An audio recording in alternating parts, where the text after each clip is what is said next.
미국이 북한의 핵과 미사일 프로그램을 지원한 중국과 러시아의 16개 기관과 개인에 대해서 추가 독자 제재에 나섰습니다.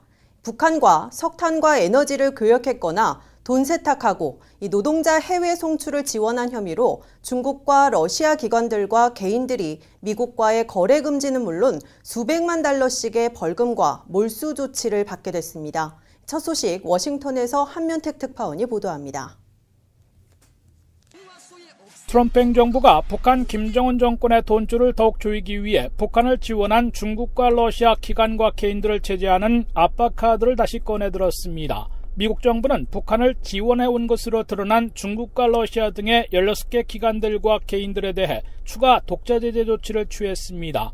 미 재무부가 추가 제재 리스트에 올린 대상들은 중국과 러시아, 싱가포르, 나미비아의 기관 10곳과 북한과 중국, 러시아 등 세 나라 출신 개인 6명입니다. 북한으로부터 석탄을 수입하는 최대 중국 업체인 단둥치챈 또는 단둥챙따이와 민정국제무역 등 중국 기관들과 북한의 석유 제품을 수출해온 러시아 기업, 돈 세탁해준 싱가포르의 부동산 회사, 사실상 북한이 운영하는 나미비아의 만수대 건축기술 등이 제재 기간에 포함됐습니다. 개인으로는 나미비아 만수대 건축기술 책임자인 북한인 김동철과 북한 단군 무역을 도운 러시아인 등이 블랙리스트에 이름을 올렸습니다.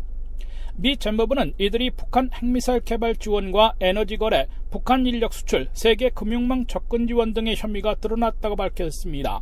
미국의 제재 조치를 받은 기업들과 개인들은 앞으로 자산은 모두 동결되고 미국과의 거래도 전면 금지됩니다.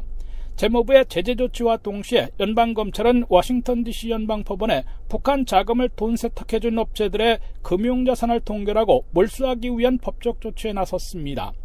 연방검찰은 중국의 단둥챙따이 회사가 북한으로부터 석탄을 수입한 후 그 대금으로 설탕, 고무, 석유, 콩과 같은 다른 상품을 구매해 북한에 보내고 현금을 돈 세탁해 송금까지 해준 것으로 밝혀내고 400만 달러를 압수하기 위한 법적 조치를 취했습니다.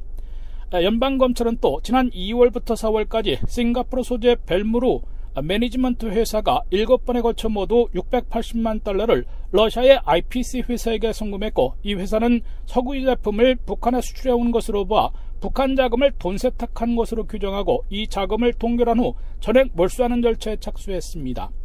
트럼프 행정부는 이처럼 북한을 지원하는 중국과 러시아 등 제3국의 업체들을 제재하는 세컨더리 제재를 확대하는 것은 물론이고 미국 금융망에 들어온 이들의 금융재산을 돈 세탁 혐의로 몰수 조치하기 시작해 김정은 정권의 돈줄 차전에 본격 나선 것으로 해석되고 있습니다.